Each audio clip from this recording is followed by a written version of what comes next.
जहर दोस्तों, आप सबका स्वागत है ज्ञान भंडार कोचिंग सेंटर में। तो चलिए आज हम झारखंड की मिट्टी के बारे में डिस्कस करते हैं। झारखंड के क्या है मिट्टी। तो झारखंड के मिट्टी 6 तरह की होती है। झारखंड में 6 तरह की मिट्टी पाई जाती है। कितना? 6। 6 तरह की मिट्टी पाई जाती है। एक नंबर लाल मिट्टी, काली मिट्टी, लेटेराइट मिट्टी, अभ्रक मूलक मिट्टी, रेतीली मिट्टी, जलोढ़ मिट्टी। देख लीजिए, कभी कभार क्वेश्चन ये भी आ सकता है कि झारखंड में कितने तरह की मिट्टी पाई जाती है। झारखंड में 6 प्रकार की मिट्टी पाई जाता है, 6 प्रकार है ना। तो कौन कौन सी है? लाल मिट्टी, काली मिट्टी, रेतीली मिट्टी, लेटेराइट मिट्टी, अभ्रक मूलक मिट्टी और जलोढ़ मिट्टी। होगी याद?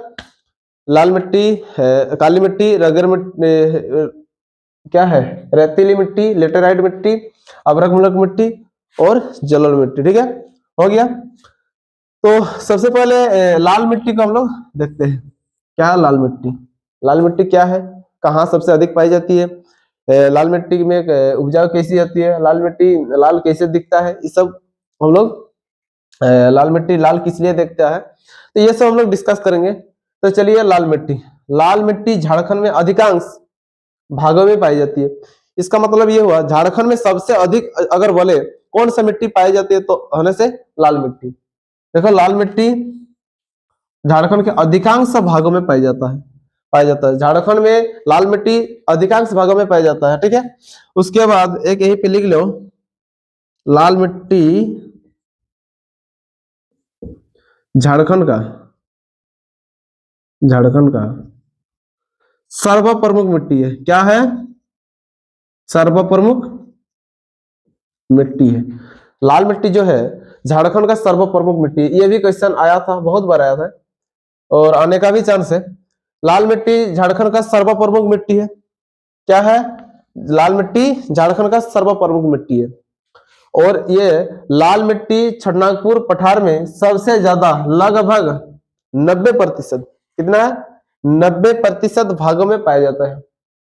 देख लीजिए थोड़ा सा, लाल मिट्टी छटनागपुर पठार में सबसे ज्यादा, लगभग 90% भागों में पाया जाता है। अगर कहे कि लाल मिट्टी कहाँ सबसे अधिक पाया जाता है तो छटनागपुर पठार। कितना? तो 90%। कितना है? 90%। ठीक है, चलिए उसके बाद इस मिट्टी यानी लाल मिट्टी में आयरन ऑक्साइड, उसको कहते हैं फेरिक ऑक्साइड भी कहा जाता है। आयरन ऑक्साइड, इसको फेरिक ऑक्साइड भी कहा जाता है, की अधिकता के कारण। इसका मतलब लाल मिट्टी में आयरन ऑक्साइड की अधिक होने के कारण लाल दिखाई देता है। अगर कहे कि लाल मिट्टी लाल किस लिए दिखाई देता है तो आयरन ऑक्साइड नहीं तो फेरिक ऑक्साइड। क्या है? आयरन ऑक्साइड नहीं तो फेरिक ऑक्साइड। हो गया। उसके बाद अगर कहे कि लाल मिट्टी है ग्रेनाइट और नीस चट्टानों का अवशेष है। कौन सा? अगर कहे कि लाल मिट्टी जो है कौन सा चट्टानों का अवशेष है तो ग्रेनाइट और नीस चट्टानों का अवशेष है। क्या है? ग्रेनाइट और नीस, है ना। ठीक है, इस मिट्टी में उपजाऊ कम होता है, यानी फसल कम होता है। तो देखिए, सबसे पहले हम लोग मिट्टी पढ़े। मिट्टी 6 प्रकार का होता है। लाल मिट्टी, काली मिट्टी, लेटराइट मिट्टी, उसके बाद अभ्रक मूलक मिट्टी, जलोढ़ मिट्टी और एक आता है रेतीली मिट्टी। ठीक है, 6 मिट्टी हो गया। उसके बाद पहले हम लोग पढ़े कि लाल मिट्टी, तो लाल मिट्टी कहे तो झारखंड की सर्वप्रमुख मिट्टी है। लाल मिट्टी क्या है? झारखंड की सर्वप्रमुख मिट्टी है। और लाल मिट्टी का अगर विस्तार कहे तो सबसे अधिक कहा? छटनागपुर पठार 90% है। क्या? 90%। और लाल मिट्टी लाल किस लिए दिखाई देता है तो आयरन ऑक्साइड नहीं तो फेरिक ऑक्साइड। हो गया, आयरन ऑक्साइड नहीं तो फेरिक ऑक्साइड। लाल मिट्टी अधिकांश, और एक क्वेश्चन, लाल मिट्टी झारखंड में अधिकांश भागों में पाया जाता है। क्या है? लाल मिट्टी झारखंड में अधिकांश भागों में पाया जाता है ना। और लाल मिट्टी में उपजाऊ कम होता है। क्या? लाल मिट्टी में उपजाऊ कम होता है। और लाल मिट्टी में यह है कि ग्रेनाइट और नीस का अवशेष है। और एक बार डिस्कस कर लेते हैं, क्योंकि लाल मिट्टी बहुत इंपॉर्टेंट है, इसी से क्वेश्चन आएगा, जरूर आएगा ना। तो चलिए, लाल मिट्टी झारखंड में सबसे अधिकांश क्षेत्रों में पाया जाता है। हो गया। उसके बाद लाल मिट्टी सबसे अधिक कहाँ पाया जाता है? विस्तार में कहे तो छटनागपुर पठार। कितना प्रतिशत? 90%। हो गया। और लाल मिट्टी लाल किस लिए दिखाई देता है? फेरिक ऑक्साइड नहीं तो आयरन ऑक्साइड। ठीक है। उसके बाद अगर कहे लाल मिट्टी झारखंड का सर्वप्रमुख मिट्टी है। क्या है? झारखंड का सर्वप्रमुख मिट्टी क्या है? लाल मिट्टी है। ठीक है। उसके बाद कहे कि लाल मिट्टी में कम उपजा होता है। लाल मिट्टी जो है ग्रेनाइट और नीस का अवशेष है। तो चलिए उसके बाद हम लोग डिस्कस करते हैं काली मिट्टी। काली मिट्टी का विस्तार कहे तो क्या, राजमहल पहाड़ी। काली मिट्टी का विस्तार क्या है, राजमहल पहाड़ी। काली मिट्टी को क्या रेगुर मिट्टी भी कहा जाता है। काली मिट्टी को क्या रेगुर मिट्टी भी कहा जाता है। काली मिट्टी बेसाल्ट चट्टान के अवक्षय यानी बेसाल्ट चट्टान टूटने के बाद बनता है, अवक्षय से बनी होती है। यह मिट्टी कपास की खेती के लिए उत्तम माना जाता है। कपास की खेती के लिए उत्तम माना जाता है, इसीलिए इसे काली कपास मिट्टी कहते हैं। काली कपास मिट्टी भी कहा जाता है। इसके अलावे धान और चना का भी खेती होती है। देख लीजिए काली मिट्टी की बात करें तो सबसे अधिक कहाँ पाई जाती है, तो राजमहल पहाड़ी। काली मिट्टी के रेगुर मिट्टी भी कहा जाता है। कौन सा मिट्टी, रेगुर मिट्टी। और काली मिट्टी बेसाल्ट चट्टान के अपक्षय से बना होता है बनती है, बना होता नहीं बनती है। उसके बाद काली मिट्टी में कपास की खेती होती है, काली कपास की, इसीलिए इसे काली कपास भी कहा जाता है। कपास की खेती होती है इसीलिए काली कपास भी कहा जाता है। इसके अलावे धान और चना का भी खेती होता है। देख लीजिए थोड़ा सा और एक बार डिस्कस कर लीजिए, क्योंकि मिट्टी जो है ये याद आएगा क्वेश्चन, एक क्वेश्चन आएगा जैसे में हमको लगा तो चलिए काली मिट्टी के विस्तार का तो राजमहल पहाड़ी हुआ। काली मिट्टी को रेगुर मिट्टी कहा जाता है। काली मिट्टी बेसाल्ट चट्टान के अवक्षय से बनी होती है। काली मिट्टी कपास की खेती के लिए उत्तम माना जाता है, कपास की, इसीलिए काली कपास कहा जाता है। तो चलिए उसके बाद हम लोग लेटराइट मिट्टी को पढ़ते हैं। चलिए लेटराइट मिट्टी, इस मिट्टी का विस्तार रांची के यानी पश्चिमी, पलामू के दक्षिणी क्षेत्र, संथाल परगना के पूर्वी राजमहल क्षेत्र और सिंहभूम में यह मिट्टी पाई जाती है। क्या बोले, देखिए इस मिट्टी का विस्तार रांची के पश्चिमी, पलामू के दक्षिणी क्षेत्र, संथाल परगना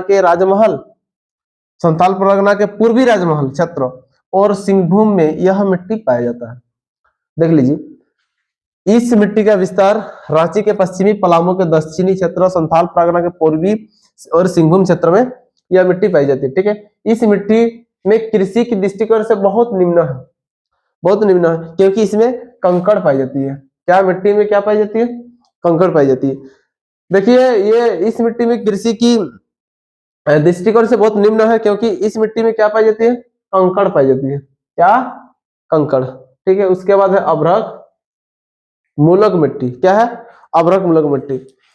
इस मिट्टी का विस्तार कोडरमा, मांडू, बड़कागांव, तिलिया, झुमरी आदि क्षेत्रों में यह मिट्टी पाया जाता है। क्या, इस मिट्टी का विस्तार कोडरमा, मांडू, बड़कागांव, तिलिया, झुमरी आदि क्षेत्रों में इस मिट्टी मतलब अभ्रक मूलक मिट्टी पाई जाती है।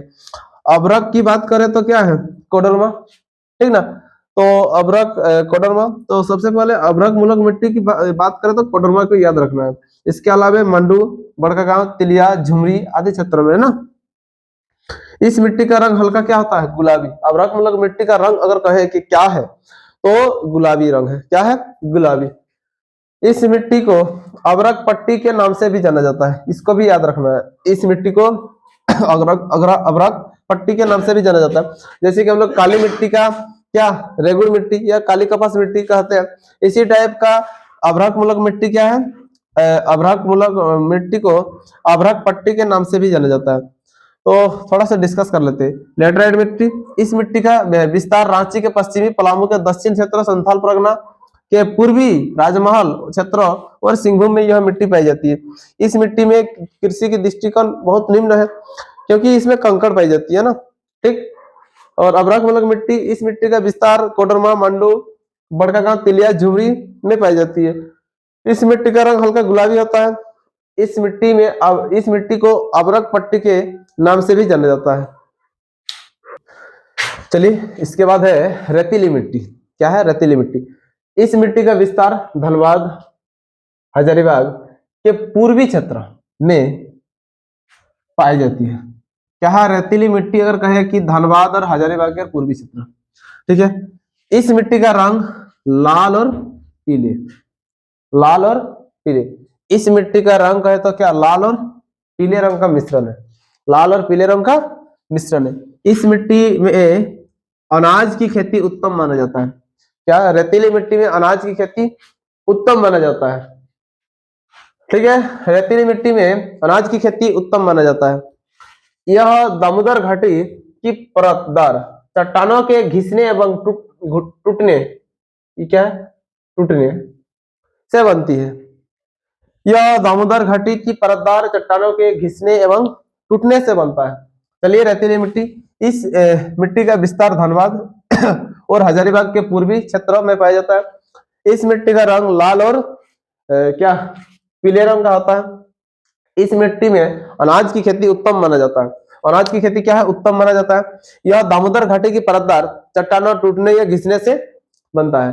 ठीक है, इसके बाद जलोढ़ मिट्टी। जलोढ़ मिट्टी क्या है, जलोढ़ मिट्टी।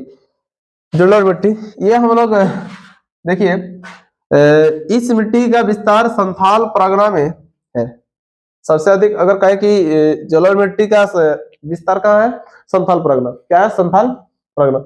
झारखंड में दोनों प्रकार, क्योंकि जलोढ़ मिट्टी दो प्रकार के होते हैं, एक भंगड़ और एक खादड़, है ना। तो भंगड़ जो है वो उसके पुराना जलोढ़, देखिए झारखंड में दोनों प्रकार, भंगड़ इससे पुराना जलोढ़ एवं खादर नवीन जलोढ़ पाए जाते हैं। दोनों प्रकार की मिट्टी, जलोढ़ मिट्टी हमारे झारखंड में पाई जाती है। जो दो प्रकार की मिट्टी, एक ये है और एक खादर, है ना। इस मिट्टी में उपजाऊ सबसे अधिक होती है। इस मिट्टी में, कौन सा मिट्टी, जलोढ़ मिट्टी में सबसे अधिक उपजाऊ होती है।